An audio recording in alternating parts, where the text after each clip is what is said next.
నమస్తే, welcome to Suman TV. ఈ రోజు మనం హైదరాబాద్ కేపీహెచ్బి కాలనీలో ఉన్న శ్రీ మధ్విరాట్ వీరబ్రహ్మేంద్ర విశ్వకర్మ విశ్వేశ్వర దేవాలయంలో ఉన్నాం. ఇది తెలంగాణ రాష్ట్రంలో అతిపెద్ద బ్రహ్మంగారి దేవాలయం. ఇది 1993 సంవత్సరంలో స్థాపించబడింది. ఆలయంలోని ప్రధాన దేవీ దేవతలు శ్రీ గోవిందాంబ సమేత వీరబ్రహ్మేంద్ర స్వామివారు. గర్భగుడికి ఇరువైపులా భగవాన్ విశ్వకర్మ మరియు శ్రీ కాశీ విశ్వేశ్వర స్వామివారు. ప్రధాన ఆలయం ముందు గణేశుడు, అన్నపూర్ణాదేవి, గాయత్రీదేవి, శ్రీ ఆది శంకరాచార్య వంటి ఇతర ప్రధాన దేవతలను కూడా ఏర్పాటు చేశారు. ఆలయంలో సుబ్రహ్మణ్య స్వామి, నవగ్రహ, నాగదేవత దేవతలు కూడా ఉన్నారు. భక్తులందరూ ఆలయాన్ని సందర్శించి పరమేశ్వరుని అనుగ్రహం పొంది పునీతులు కావాలని కోరుకుంటున్నాం.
హలో అండి, నమస్తే. నమస్కారం అమ్మా. సో గుడి ప్రారంభించి ఎన్ని సంవత్సరాలు? దాదాపు 30 సంవత్సరాలు అవుతుంది. 1992 సంవత్సరం వరకు ఈ కాలనీలో అన్ని దేవుళ్లకు ఆలయాలు వెలిశాయి.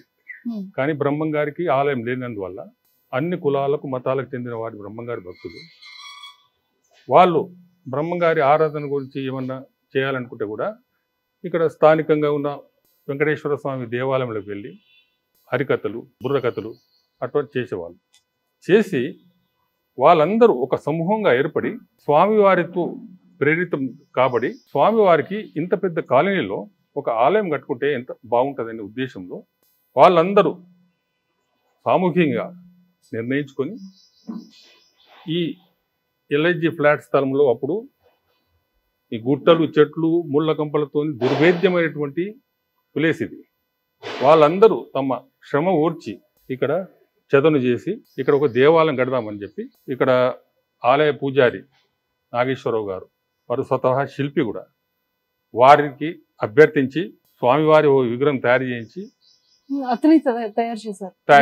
అతడు శిల్పి అతడు తయారు చేసి 1994 సంవత్సరంలో ఇక్కడ స్థాపించారు. ఒక కోవెల, చిన్న కోవెలగా స్థాపించారు. స్థాపించిన తర్వాత భక్తుల తాకిడి, పూజ, నిత్య పూజ, దీపధూప నైవేద్యాలు జరుపుకుంటూ వచ్చి అంతర్లోపట దాతల నుంచి ధన సహాయం చేసుకొని ఒక సమగ్రమైన దేవాలయం నిర్మిద్దామని చెప్పి 2007 సంవత్సరంలో అప్పటి ఎమ్మెల్యే అంటే సిఎల్పి లీడర్ అయినటువంటి కీర్తిశేషులు పి జనార్దన్ రెడ్డి గారి చేతుల మీద సమగ్ర దేవాలయానికి శంకుస్థాపన చేశారు. శంకుస్థాపన చేసి ఇక్కడ కాలమ్స్ అవన్నీ వేసేసుకొని అప్ టు రూఫ్ లెవెల్ దాకా చేసుకుంటూ వచ్చారు.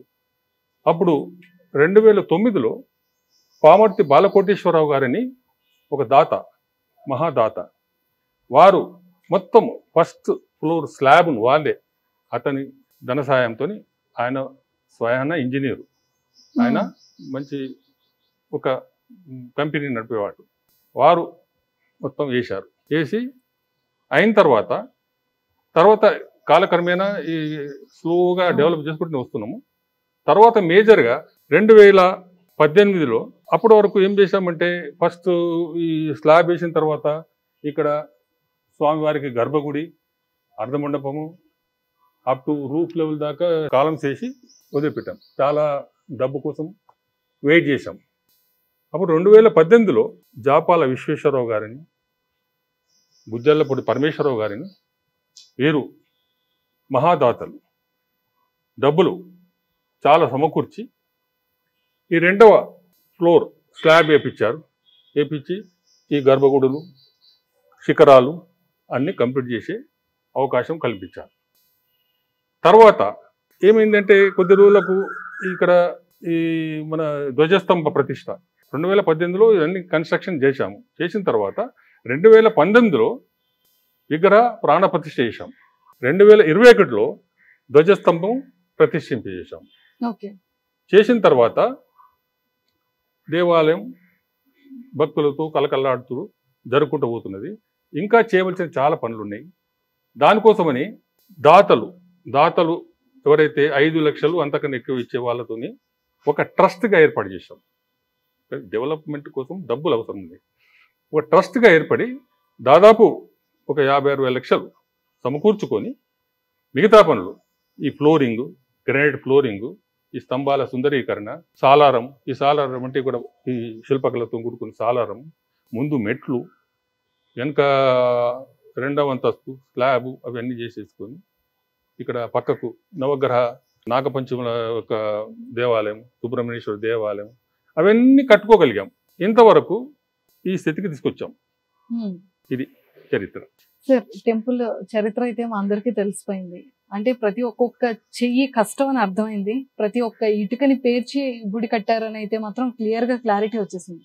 అయితే ఇంకా అంటే ఫ్యూచర్లో ఎలాంటి అభివృద్ధి చేయాలనుకుంటున్నారు? ఇంకా మీ సంకల్పాలు ఏంటి? కరెక్ట్ చెప్పారమ్మా. ప్రతి ఇటుక పేర్చి ప్రస్తుతం చూస్తున్నటువంటి ఇంత సుందరమైన దేవాలయాన్ని పేర్చుకుంటూ రావడానికి ఎన్నో వందల మంది, వేల మంది చూసిన ప్రతిసారి 1994 నుంచి కష్టపడింది అంతా గుర్తొస్తూ ఉంటుంది. టెంపుల్ కి వచ్చిన ప్రతిసారి ఉన్నారు చాలా మంది, అందులో తల చేయి వేసిన వాళ్ళు. సో కానీ ఇక్కడ తోటి ఆగిపోలేము. ఇంకా చేయాలని చాలా చాలా కోరిక మా అందరికి. ఇక్కడ దేవాలయాలు చూస్తున్నారు. విశ్వకర్మ దేవాలయం, బ్రహ్మంగారి దేవాలయం, విశ్వేశ్వర దేవాలయం, కింద శంకరాచార్యుల వారిది, అన్నపూర్ణమ్మ గారు అన్ని, కింద అటుపక్క నవగ్రహాలు ఉన్నాయి. తర్వాత దక్షిణామూర్తి విగ్రహం ఉంది, నాగదేవత ఉంది. అందరూ కలిసి భక్తులంతా ఆంజనేయ స్వామి ఆలయం కూడా ఒకటి కడదామని కోరిక. సో ఆల్రెడీ దాన్ని సంకల్పం చేసుకున్నాం. సో దాతల నుంచి విరాళం కోసం ఎదురు చూస్తున్నాం. కొంతమంది ముందుకు వచ్చారు కూడా. సో ఆంజనేయ స్వామి దేవాలయం ఆ పక్కనే కడదామని సంకల్పించాం. అది కాకుండా ఇప్పుడు ఇక్కడ చూస్తున్న సాలారు చుట్టుపక్కల కుడివైపు సాలారు కూడా మిగిలిపోయింది, అది ఒకటి చేయాలి. తర్వాత ఆలయ పరిసరాలు సుందరీకరణ చేస్తే వచ్చిన భక్తులకి ఒక మంచి పవిత్రతతోటి ఉన్నటువంటి దేవాలయానికి వచ్చినటువంటి ఫీలింగ్ కలెక్ట్ చేయడానికి చేయబోతున్నాం. అలాగే ఇప్పుడు చాలా కార్యక్రమాలు జరుపుతున్నాం. వాటన్నిటికీ ఒక వంటశాల అవసరం ఉన్నది.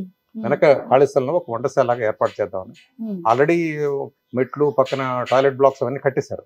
ఒక వంటశాల కింద ఉన్నటువంటి ఫ్లోర్ ని ఫంక్షన్స్ కి వాడి పైన దేవత సంబంధించిన పూజలకి చేద్దామని కోరిక. ఇవి కాక రాబోయే రోజుల్లో ఒక వేద పాఠశాల స్థాపిద్దామని ఇదే కాంప్లెక్స్ లో, తర్వాత లలిత కళ ప్రోత్సహించడానికి, నృత్యం నాట్యం నేర్పడానికి, తర్వాత మ్యూజిక్ నేర్పడానికి, తర్వాత ఒక అన్నదాన ట్రస్ట్ రెగ్యులర్ ఇప్పుడు ప్రతి శనివారం, ఆదివారం, సోమవారం అన్నదానం జరుపుతూ ఉన్నారు.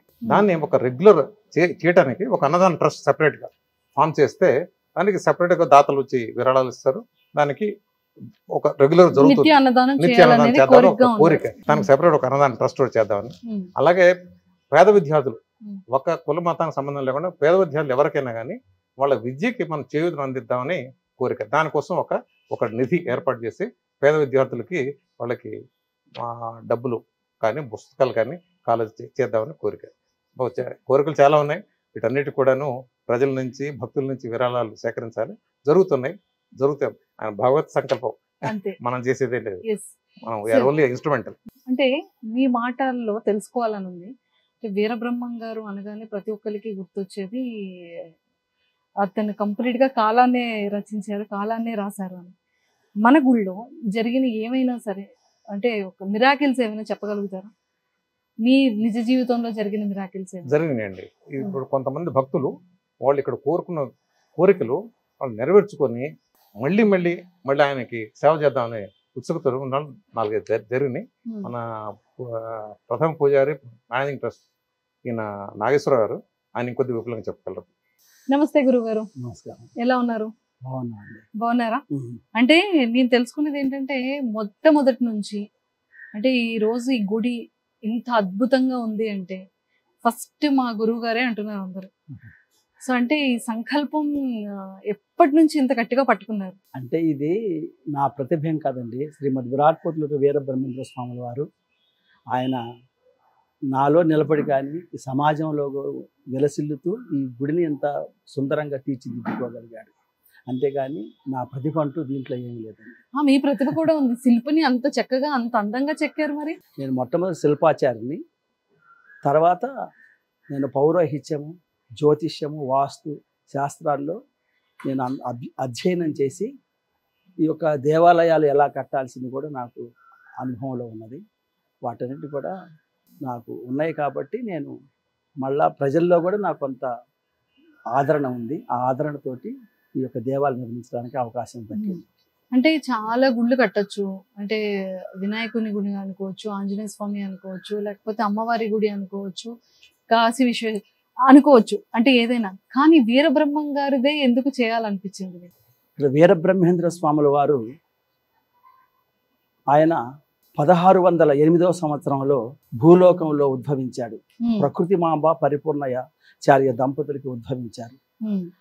ఆయన ఉద్భవించగానే తల్లిదండ్రులిద్దరు కూడా మరణించారు.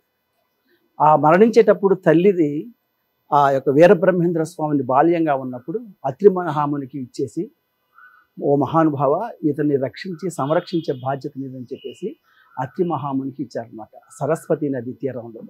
ఆ సరస్వతి నదీ తీరంలో అత్రి మహాముని పెంచి పెద్ద చేస్తున్న తరుణంలో అప్పుడు వీరపాపమాంబ వీరభోజయాచార్యులు అని చెప్పేసి పుణ్య దంపతులు వాళ్ళు సంతానార్థులై తిరుగుతూ ఉండగా అప్పుడు అక్కడికి చేరుకొని సరస్వతి నది తీరం చేరుకోగానే అప్పుడు వీళ్ళ యొక్క ముఖఛాయలు గమనించినటువంటి ఆ అత్రి మునీంద్రుడు ఈ యొక్క మహానుభావాన్ని పెంచి పెద్ద చేయండి, ఆ బాధ్యత నీదేనని చెప్పేసి వారికి అప్పచెప్తారు అన్నమాట. అప్పుడు ఆ బాలుని తీసుకొని పాపాగ్ని మఠానికి చేరుకొని ఆ పాపాగ్ని మఠంలో పెంచి పెద్ద చేస్తున్నారు. పువ్వు పుట్టగానే పరిమళించిన విధంగా స్వామివారు దినదిన ప్రవర్ధమానంగా పెరిగి పెద్దవాడవుతూ ఆయనకు 5వ సంవత్సరంలో ఉపనయన సంస్కారాలు చేసిన తర్వాత అప్పుడు వీరబ్రహ్మేంద్ర స్వాముల వారిని ఆయన 12వ సంవత్సరం రాగానే ఆయన దేశ సంచారం చేయాలని చెప్పేసి సంకల్పం కలిగింది. ఆయన మానవ మాతృడు కాదు, సాక్షాత్తు విష్ణు స్వరూపమే మానవ లోకంలో అవతరించినటువంటి వాడు అనమాట వీరబ్రహ్మేంద్ర స్వాముల వారు. అప్పుడు ఆ వీరబ్రహ్మేంద్ర స్వాముల వారు ఆయన దేశ సంచారం చేసి మానవుల్లో ఉన్నటువంటి కల్మషాన్ని మొత్తం తీసేయాలని చెప్పేసి సంకల్పం చేత ఆయన అక్కడ గరిమిరెడ్డి అక్కడ ఆయన వీరపాపమాంబ గారికి తమ యొక్క విశ్వరూప సందర్శనాన్ని చేసి అప్పుడు తల్లికి ఆయన పిండోత్పత్తి క్రమాన్ని, మానవుడు ఎలా పుడతాడు ఎలా పెరుగుతాడు అనేటువంటి గర్భంలో ఉండేటువంటి ఛాయల్ని మొత్తం కూడా పిండోత్పత్తి క్రమాన్ని తెలిపి అప్పుడు ఆమె ఇంతటి మహానుభావుడు నేను పెంచుకున్నానని చెప్పేసి మహదానంద భరితులై అప్పుడు భరితురాలై ఆమె సరే నువ్వు దేశ సంచారం వెళ్ళిరా అని చెప్పేసి లోకోద్ధరణ కోసం ఆమె త్యాగం చేసింది అప్పుడు కుమారుణ్ణి. అప్పుడు ఆయన దేశ సంచారం చేస్తున్నాడు. దేశ సంచారం చేస్తున్న సమయంలో ఇక్కడ జరుగుతున్నటువంటి కులమత ద్వేషాలు, అప్పట్లో 400 సంవత్సరాల క్రితం కులమత ద్వేషాలు, తర్వాత అంటరానితనం, అస్పృశ్యత, జాడ్యం, ఇలాగా స్త్రీల యొక్క సంస్కరణ వీటన్నిటి కూడా చూచి ఆయన బాధపడ్డాడు, ఖిన్నుడైపోయాడు. అప్పుడు వీళ్ళందరినీ కూడా సముద్ధరించాలని చెప్పేసి అనుకున్నటువంటి వీరబ్రహ్మేంద్ర స్వాముల వారు ఆయన సాక్షాత్ విష్ణువాంశ సంభూతుడు కాబట్టి ఆయన ఈ లోకంలో ఉన్నటువంటి చెడునంతా కూడా తీసేసి ఆయన పరిశుద్ధమైనటువంటి ఒక మహత్తుతోటి ఈ యొక్క దేశాన్ని పునరుద్ధరించాలని చెప్పేసి మానవతా ధర్మాన్ని పునరుద్ధరణ చెప్పినటువంటి మహాజ్ఞాని వీరబ్రహ్మేంద్ర స్వామి వారు. ఆయనకు దార్శనికుడు, తత్వవేత్త, తర్వాత కాలజ్ఞాని. అలాగే కాకుండా ఆయన 700 పద్యాలు సప్తశతి కాళికాంబ సప్తశతి అని చెప్పేసి 700 పద్యాలు రాసి ఈ భూలోకంలో ఉన్నటువంటి ఈ యొక్క అంటరానితనం వీటన్నిటిని కూడా నిర్మూలన చేసినటువంటి మహామహిమాన్వితుడు వీరబ్రహ్మేంద్ర స్వాముల వారు. కాబట్టి సంభవామి యుగే యుగే అన్నట్లుగా వీరబ్రహ్మేంద్ర స్వామి కలియుగంలో పుట్టినటువంటి అవతార పురుషుడు. అవతార పురుషుడు అయినటువంటి వీరబ్రహ్మేంద్ర స్వాముల వారి యొక్క దేవాలయాన్ని ఇక్కడే కాదు ప్రతి ఒక్క వనగా కందిమల్లయ్యపల్లిలో ఆయన అవతరించాడు. అక్కడి నుంచి ప్రతి ఒక్క వాడవాడలా గ్రామంలో ప్రతి ఒక్క ఊరిలో కూడా వీరబ్రహ్మేంద్ర స్వాముల వారు ఈ యొక్క గుడులు గట్టి పూజ చేస్తూ ఉంటారు అన్నమాట.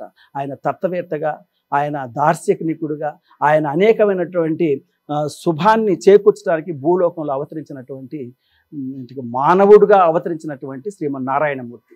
అందుకు కాబట్టి ఆ నారాయణమూర్తి యొక్క విగ్రహాన్ని మనము మన యొక్క గ్రామం క్షేమం కోసం, మన దేశ క్షేమం కోసం, మన రాష్ట్ర క్షేమం కోసం ఇక్కడ మనం ప్రతిష్ఠించుకొని పూజించడం జరుగుతుందన్నమాట. అలాంటి పరమ పవిత్రమైనటువంటి ఆయన గోవిందమాంబని వివాహమాడి, అప్పుడు ఆ రోజుల్లో బాల్య వివాహాలు ఉండేవి. బాల్య వివాహాలు నిషేధించి బాల్య వివాహాలు నిషేధించి రజస్వాల అనంతరం మరి వివాహాలు జరగాలి. అది అప్పుడు అట్లా జరిగితేనే ఆమెకు వ్యక్తిత్వం వస్తుంది. ఆ వ్యక్తిత్వం వచ్చినటువంటి ఆమెను పరిణయమాడాలని చెప్పేసి అనుకున్నటువంటి వాడై బాల్య వివాహాల్ని ఖండించి రజస్వలానంతం వివాహాల్ని ఆయన పునరుద్ధరింపజేశాడు. అలాగే కాకుండా స్త్రీలలో మరి కుంకుమ, బొట్టు, పసుపు, కుంకాలు అనేటువంటి మామూలుగా వచ్చేసేవి. అవి భర్త మరణించిన తర్వాత తీసేయాల్సిన అవసరం లేదని కూడా ఆయన చెప్పాడనమాట. కాబట్టి ఆమె గోవిందమాంబ గారు ఆయన జీవ సమాధి పొందాడనమాట. జీవ సమాధిలోకి వెళ్ళిన తర్వాత అందరూ కూడా ఆక్షేపిస్తారనమాట. ఈమె పసుపు కుంకాలతో ఉంది ఇంకా అని ఆక్షేపించినప్పుడు కాదు అని చెప్పేసి అప్పుడు పోతులూరయ్య అని చెప్పేసి కోపంతో వాళ్ళన్న మాటలకి పట్టించుకుంటూ లోపలికి వెళ్ళి సమాధి పగలు కొట్టి చూస్తే ఆయన నిరంతరం దీక్షలో కూర్చుని ఉన్నాడు వీరబ్రహ్మేంద్ర స్వాములు. అప్పుడు నా తప్పు క్షమించమంటే అప్పుడు పలానా చోటకి వెళ్ళి తపస్సు చేయమని చెప్పేసి అవుతారన్నమాట పోతులూరయ్యకి. అలాగే కాకుండా కులమతాలకు అతీతంగా, మతానికి అతీతంగా దూదేకుల సిద్ధయ్యని, కులాలకు అతీతంగా మాదిగ కక్కయ్యని తన హక్కును చేర్చుకున్నాడు. అన్ని కులాల వాళ్ళు, అన్ని మతాల వాళ్ళని తన శిష్యులుగా చేర్చుకొని మరి వాళ్ళకి విద్య అనేది ఒక అగ్రకులాల పంచన ఉండేది. అగ్రకులాల పంచన ఉన్నటువంటి విద్యను మానవ లోకంలో ఉన్నటువంటి ప్రతి ఒక్క సాధారణ మానవుడికి కూడా అందించినటువంటి ద్రష్ట వీరబ్రహ్మేంద్ర స్వామి. కాబట్టి అందరికీ కూడా విద్య అందాలి, అందరూ కూడా అభివృద్ధి చెందాలి అని ఆకాంక్షించినటువంటి మహామహిమాన్వితుడు వీరబ్రహ్మేంద్ర స్వామి. అలాంటి వీరబ్రహ్మేంద్ర స్వాముల వారి యొక్క దేవాలయాన్ని మనము ఇక్కడ నిర్మించుకొని ఆయన నిత్యం కూడా పూజలు చేస్తూ, ఆరాధిస్తూ, అర్చిస్తూ అనేకమైనటువంటి శుభఫలితాలను పొందుతున్నారు. ఈ యొక్క దేవాలయం గత 30 సంవత్సరాలు ఈ యొక్క క్షేత్రంలో, ఈ యొక్క ప్రదేశంలో మరి స్వామివారి ఆరాధనలు, మరి అనేకమైనటువంటి పూజా కార్యక్రమాలు మరి ఇవన్నీ జరుగుతూ ఉన్నాయి. కాబట్టి ఈ క్షేత్రం పవిత్రమైపోయింది, ఈ క్షేత్రం పునీతమైంది. ఈ క్షేత్రం పునీతమైనటువంటి ఈ దేవాలయంలో ఎవరైనా కూడా వచ్చి స్వామి నన్ను కరుణించి నాకు ఈ పని కావాలి అంటే ఆయన సత్వరం చేసి పెట్టగలిగినటువంటి సమర్థత స్వామివారిలో ఉంది. అది చాలామంది కూడా తమకు వివాహాలు కాని వాళ్ళకి వివాహాలు అయినాయి. ఇక్కడ తమకి ఏ కోరిక కావాలంటే ఆ కోరికలు తీరి వారందరూ కూడా స్వామివారిని ఎంత ఉన్నతంగా తీర్చిదిద్దడానికి కూడా అవకాశం కలిగిందన్నమాట. కాబట్టి ఇలాంటి పరమ పవిత్రమైనటువంటి దేవాలయాన్ని స్వామివారి యొక్క అనుగ్రహం చేత మేము ఇక్కడ నిర్మించుకున్నాం. కాబట్టి స్వామివారిని ఎవరైనా సరే కుల మతాల భేదాలు లేకుండా అందరూ వచ్చి స్వామివారిని అర్చిస్తే, ఆరాధిస్తే వారందరూ కూడా స్వామివారి అనుగ్రహం పాత్రులై ఇహలోకంలో సర్వసుఖాలు అనుభవించి అనంతరం సత్య సన్నిధికి చేరుకున్న సమర్థతని సంపాదించుకోగలుగుతారు. ఎక్సలెంట్ అండి. అంటే వీరబ్రహ్మం గారు మళ్ళీ పుడతారు అని వచ్చింది. అంటే మళ్ళీ మానవ రూపంలో వస్తారు, కానీ అతన్ని గుర్తించడమే పెద్ద టాస్క్ అని. అంటే ఏమైనా మరి చెప్పగలుగుతారా? ఎప్పుడు జన్మిస్తారు, ఏంటి? ఖచ్చితంగా మీకు తెలిసే ఉంటుంది కదా, అంటే ఏ సంవత్సరంలో జన్మించబోతున్నారు, ఏ గ్రామంలో, ఎక్కడ అని. ఆయన వీరభోగ వసంతరాయులై నేను జన్మిస్తాను, మానవ లోకంలో ఉన్నటువంటి ఇదంతా కూడా జరిగిన తర్వాత నేను 4000 సంవత్సరాల తర్వాత వీరభోగ వసంతరాయులని అవతరిస్తాను అని చెప్పాడనమాట. కాబట్టి ఆ వీరభోగ వసంతరాయులై వచ్చేది ఎప్పుడనేది మనం కనిపెట్టడం కష్టం. కానీ ఆయన ఈ యొక్క దుష్ట శిక్షణ, శిష్ట రక్షణ చేయటం కోసం ఆయన అవతరిస్తాడని చెప్పేసి నమ్మకం మాత్రం మాలో ఉన్నది, నిక్షిప్తమై ఉన్నది. అంటే ఏమైనా ఒక చిన్న క్లూ ఇస్తారేమో అనుకున్నాను, కానీ కనిపెట్టడం కష్టం అంటారా? బ్రహ్మంగారి మఠంలోనే కాకుండా కొన్ని విపత్తులు సంభవిస్తాయని వచ్చేటప్పుడు కొన్ని తోక చుక్కలు రావటం కానీ, తర్వాత జల ప్రళయాలు కలగటం కానీ ఇవన్నీ కూడా సంభవిస్తాయి. ఆ సంభవించినప్పుడు కలియుగాంతం అవుతున్నటువంటి సమయంలో కలియుగ అంతం అంటే కలియుగం అంతమైపోదు, కలియుగంలో ఉపద్రవాలు కలిగి వాటన్నిటిని కూడా మళ్ళా పునరుద్ధరించడం కోసం ఒక పుణ్య పురుషునిగా ఆయన అవతరించే అవకాశం ఉందని చెప్పేసి ఆయన 400 సంవత్సరాల క్రితం ఆయన చెప్పి ఉన్నాడు. కాబట్టి ఆయన ఎలా వస్తాడు, ఒక మనిషి రూపంలో వస్తాడా, ఒక దేవుడిగా అవతరిస్తాడా అనేది చెప్పటం అనేది అది మానవ మాతృలకి సాధ్యపడే విషయం కాదనుకుంటున్నాను. అంటే పుస్తకాల్లో మాత్రం మరి మానవ అవతారంలోనే బాలుడి అవతారంగా వస్తారని మరి వస్తారని చెప్పారు. కాబట్టి కొంతమంది ఈ ఇటీవల కాలంలో కూడా వీరభోగ వసంతరాలు నేనని కొంతమంది చెప్పారు. తర్వాత ఒక బాలిక కూడా నేను బ్రహ్మం గారి యొక్క అవతారంలో వచ్చానని చెప్పింది. ఇలాంటివన్నీ కూడా అంటే అలా చెప్పరు కదా, మనం కనిపెట్టడమే కష్టం అన్నారు. కనిపెట్టడమే కష్టం. కాబట్టి ఆ పరమాత్ముడు వస్తాడండి, వచ్చేసి ఈ యొక్క లోకాన్ని మరి మళ్ళా శాంతియుతంగా ఉద్ధరించడానికి ఆయన భూలోకంలో అవతరించే అవకాశం ఉన్నది. అంటే మరి వీరబ్రహ్మం గారి చరిత్రలో కూడా ఒక గుడి గురించి చెప్తారు, 4 స్తంభాల గుడి. అంటే 4 యుగాలు 3 యుగాలు అంతరించిపోయాయి కాబట్టి ఒక్క యుగానికి మాత్రమే ఇంకా స్తంభం ఉంటుంది గుడికి. అది ఎప్పుడైతే ఆ స్తంభం లేకుండా ఉంటుందో అప్పుడే గుడి అప్పుడే అంతరించిపోతుంది అనేది. అది ఎంతవరకు వాస్తవం అంటారు? అంటే ముంబైకి దగ్గరలో ఆ గుడి ఉంటుంది, పురాతన కాలంది. అది ఏంటి అంటే వేసవి కాలంలోనే నీరు అతిగా ఉంటుంది, మిగిలిన ఏ సీజన్ అంటే శీతాకాలంలో కానీ వర్షాకాలంలో కానీ అక్కడ నీరు ఉండదు. ఓన్లీ మండు వేసవిలో మాత్రమే అక్కడ నీరు కూడా ఉంటుంది. అంటే ధర్మం 4 పాదాల మీద నడుస్తుంది అంటారు కదా, ఆ ధర్మం 4 పాదాల మీద నడుస్తున్నటువంటిది భూదేవి. ఆ కాలం నాడే భూదేవి తమకు జరిగేటటువంటి యొక్క ఘోర విపత్తుల గురించి సాక్షాత్ విష్ణుమూర్తిని ప్రార్థించడం కోసం ఆ యొక్క వైకుంఠపురం చేరుకొని, స్వామి నాకు ఇలా ఆపద కలిగింది, భూలోకంలో ఇలాగ అందరూ కూడా మరి దుష్టులై దుర్మార్గులై అందరూ కూడా ఇట్లా సంచరిస్తున్నారు, కాబట్టి ఆ పాపభారం నేను పోయలేకపోతున్నాను, కాబట్టి మీరు అవతరించేసి ఆ పాపభారాన్ని తీర్చమంటేనే వీరబ్రహ్మేంద్ర స్వామి భూలోకంలో అవతరించాడు. భూలోకంలో అవతరించి ఆయన జీవ సమాధిలో ఉన్నాడు ఇప్పుడు. అంటే ఆయన జీవించే సమాధిలో ఉండే ఆయన సమాధి అంటే జీవ సమాధిలో ఉండి మనకు అనేకమైన సలహాలు అందిస్తూ ఉంటాడు. ఈ మానవుల యొక్క పునరుద్ధరణ, మానవుల యొక్క జీవన విధానంలో అనేకమైనటువంటి కొత్త అంశాలని పునరుద్ధరించడం కోసమే ఆయన సమాధిలో ఉన్నాడు. ఆయన సమాధిని మళ్ళా ఛేదించుకొని వస్తాడా, లేదా ఆయన ఒక మానవుని రూపంలో వస్తాడా, లేకపోతే దేవుడిగా అవతరిస్తాడనేది అది మనం వేచి చూడాలి. మన ఏపీ ఆంధ్రప్రదేశ్కి వచ్చినా తెలంగాణకు వచ్చినా యాగంటి గుడి గురించి బసవన్న రంకె వేస్తారు, పెద్దదిగా పెరుగుతుంది. తర్వాత యాగంటి రంకె వేసినప్పుడు తర్వాత కనకదుర్గాదేవి, విజయవాడ కనకదుర్గాదేవి ఒక కృష్ణానది పొంగి ఆ ముక్కుపోగు అంటుకున్నప్పుడు ఇలాంటి యొక్క చర్యలు, ఇలాంటి యొక్క మహత్యాలు జరిగినప్పుడు ఆయన నేను అవతరిస్తానని చెప్పాడు. అది దాంట్లో ఉన్నటువంటి ఆంతర్యం. సో మరి అవి వచ్చినప్పుడు ఖచ్చితంగా అతను అవతరిస్తారా, లేకపోతే కలియుగం అంతరించిపోతుందా? ఆయన కలియుగం అనేది ఎప్పుడు అంతరించదండి, అంతరించిపోదు. కలియుగం అనేది అంతరించడానికి అవకాశమే లేదు. అయితే కలియుగంలో కొన్ని ఉపద్రవాలు కలిగి ఆ కలియుగం అంతా కూడా బీభత్సమయ్యి ఇదవుతున్న సమయంలో ఆయన అవతరించి మళ్ళా పునరుద్ధరిస్తారన్నమాట. అంటే మానవుల్లో ఉన్నటువంటి అజ్ఞానాన్ని తుడిచివేసి జ్ఞానాన్ని ఎలాగైతే పునరుద్ధరింపజేశాడో అలాగే ఈ యొక్క కలియుగంలో జరిగేటువంటి ఈ యొక్క వింతలు విడ్డూరాలు వీటన్నిటి కూడా జరిగి ప్రళయం సంభవించినప్పుడు అంటే మానవుల్లోని ప్రకృతిని పరిరక్షించాలి మానవుడు అనేవాడు. ఈ ప్రకృతిని పరిరక్షించే విషయాల్ని ఆయన ఎక్కువ చెప్పాడు. అదే కాలజ్ఞానం. కాలము అంటే ప్రకృతిలో జరిగే వింతలు విడ్డూరాలు అవన్నీ కూడా ఆయన పసిగట్టాడు. ఎందుకంటే మానవుని యొక్క దుశ్చర్యలతోటి ప్రకృతిని పాడు చేస్తాడు. పాడు చేస్తే ఇలాంటి ఉపద్రవాలు కలగటానికి అవకాశం ఉంది. ఆయన ముందే దార్శనికుడు కాబట్టి, దర్శించి చెప్పగలిగిన సమర్థుడు కాబట్టి చెప్పాడు కాబట్టి అలా చెప్పినటువంటి మాటలు మనం ఇప్పుడు తూచా తప్పక అక్కడనే అన్ని జరుగుతూనే ఉన్నాయి. ఆయన చెప్పిన ప్రతి విషయం కూడా ఈ యొక్క సమాజంలో జరుగుతూనే ఉంది. కాబట్టి ఆయన ఒక దార్శకునిగా, తత్వవేత్తగా, సంఘ సంస్కర్తగా అనేక అంశాల్లో ఆయన్ని మనం చూడవచ్చు.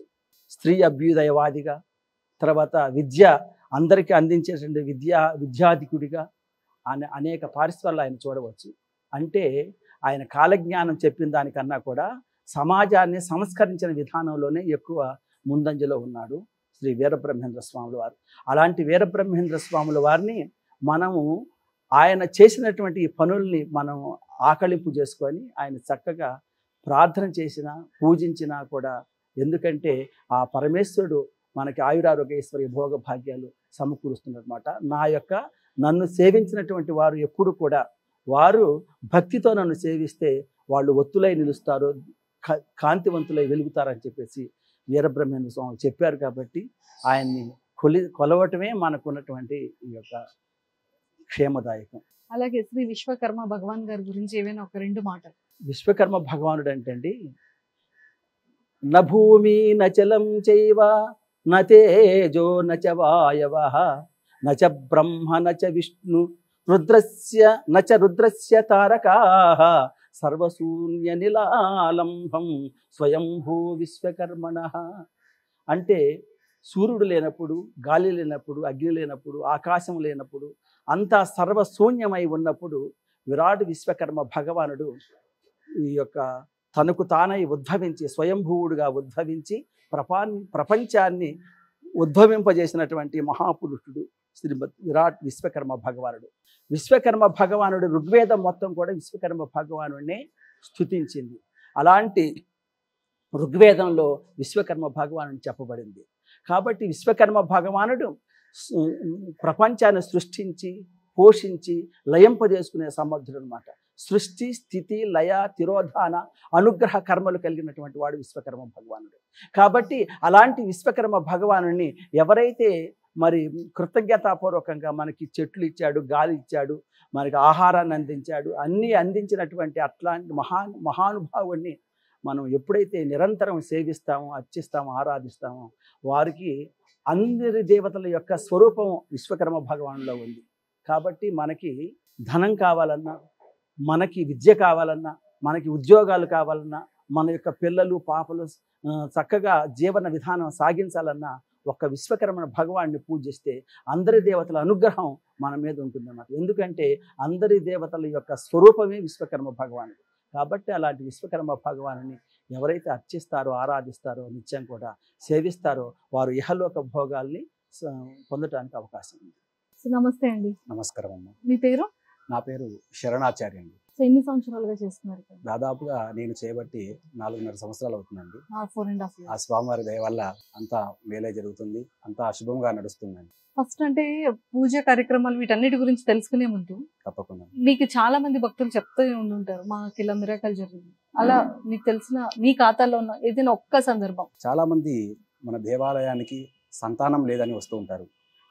శ్రీ వీరబ్రహ్మేంద్ర స్వామి వారి పూజా కార్యక్రమం జరిపించుకోండి, తప్పకుండా 17 వారాలు చేయండి, ఆ స్వామివారిని విడవకుండా నమ్మకంతో చేయండి, మీకు తప్పకుండా సంతానం కలుగుతుంది. అదేవిధంగా మీరు కోరుకున్న కోరికలు నెరవేరుతూ ఉంటాయి, మీ జీవితం కూడా సుఖంగా నడుస్తుంది అని చెప్పాము. అదేవిధంగా ఒక భక్తురాలు నడిచింది, ఆ విధంగా జరిగింది. అదేవిధంగా ఆ భక్తురాలు కూడా వారికి పుట్టిన కుమార్తెకి శ్రీ వీరబ్రహ్మేంద్ర స్వామి వారి యొక్క మనవరాలైన ఆ అమ్మవారి పేరు కూడా పెట్టుకున్నారండి. అది కాకుండా మిగతా భక్తులు కూడా వచ్చారు, అదేవిధంగా చేసుకున్నవారు. ఆ స్వామివారి దయ వల్ల అందరికి కూడా మేలే జరిగింది. ఇక్కడ పూజ కార్యక్రమాలన్నీ ఎలా ఉంటాయి? మన దేవాలయంలో ప్రతి నిత్యము కూడా శ్రీ విశ్వకర్మ భగవానుడి యొక్క పూజా కార్యక్రమం కూడా నిత్యము చేస్తూ ఉన్నాము. శ్రీ గోవిందమాంబ సమేత శ్రీ వీరబ్రహ్మేంద్ర స్వామి వారికి, శ్రీ కాశీ విశ్వేశ్వర స్వామి వారికి ప్రతిదినమున ఉదయము సాయంత్రము కూడా స్వామివారికి విశేష పూజ, పుష్ప అలంకరణ పూజలు కూడా జరుగుతూ ఉన్నాయి. ప్రతి సోమవారము స్వామివారికి విశేషంగా అభిషేకం జరుగుతుంది. ప్రతి మంగళవారము శ్రీ వల్లీ దేవసేన సమేత సుబ్రహ్మణ్యేశ్వర స్వామివారు, అదేవిధంగా స్వామివారు జంట నాగులకు కూడా అభిషేక పూజా కార్యక్రమాలు జరుగుతున్నాయి. బుధవారమున శ్రీ గణపతి స్వామివారికి ప్రతి మాసమున సంకటహర చతుర్దశి నాడు స్వామివారికి అభిషేక కార్యక్రమం జరుగుతుంది. ప్రతి శుక్రవారము, గురువారము శ్రీ వీరబ్రహ్మేంద్ర స్వామివారికి అభిషేక కార్యక్రమము, అమ్మవారికి పుష్పార్చన, కుంకుమార్చన కార్యక్రమం జరుగుతుంది. ప్రతి శనివారము శ్రీ నవగ్రహ స్వామివారికి కూడా విశేష పూజలు జరుగుతున్నాయమ్మ. అదేవిధంగా ప్రతి సంవత్సరము ఉగాది పర్వదినమున మన దేవాలయంలో పంచాంగ శ్రవణం కూడా జరుగుతూ ఉంది. ప్రతి శివరాత్రి నాడు శ్రీ గోవిందమాంబ సమేత శ్రీ వీరబ్రహ్మేంద్ర స్వామి వారికి, అన్నపూర్ణాదేవి సమేత శ్రీ కాశీ విశ్వేశ్వర స్వామి వారికి కళ్యాణ మహోత్సవము అంగరంగ వైభవంగా కూడా జరుగుతూ ఉన్నది. అలాగే వైశాఖ శుద్ధ దశమి నాడు శ్రీ వీరబ్రహ్మేంద్ర స్వామి వారి ఆరాధనా మహోత్సవం కూడా జరుగుతూ ఉన్నది. అలాగే జ్యేష్ఠ బహుళ నవమి నాడు శ్రీ దేవాలయం యొక్క వార్షికోత్సవ పూజలు జరుగుతూ ఉంటాయండి. అలాగే కార్తీక మాసము స్వామివారికి విశేష అభిషేకాలు, సహస్ర దీపారాధన, సహస్ర లింగార్చన కూడా జరుగుతూ ఉన్నది. మహాన్యాసపూర్వక రుద్రాభిషేకం కూడా చేస్తూ ఉన్నాము ప్రతి మాసము. అదేవిధంగా మన దేవాలయంలో దేవీ నవరాత్రులు, దేవీ శరణ్ నవరాత్రులలో అమ్మవారిని కూర్చోబెట్టి విశేషంగా ప్రతి ఒక్క రోజు ఒక్కొక్క అలంకరణ చేసుకుంటూ అమ్మవారికి లలితా సహస్రనామాలతో అమ్మవారిని అర్చించడం కూడా జరుగుతూ ఉన్నది. అలాగే గణపతి నవరాత్రుల్లో స్వామివారిని కూర్చోబెట్టి స్వామివారికి 9 రోజులు కూడా 9 అలంకరణలు చేసి స్వామివారికి విశేషంగా అర్చనలు కూడా చేస్తూ ఉన్నామండి. ఎక్సలెంట్ అండి. Thank you so much. Sriram.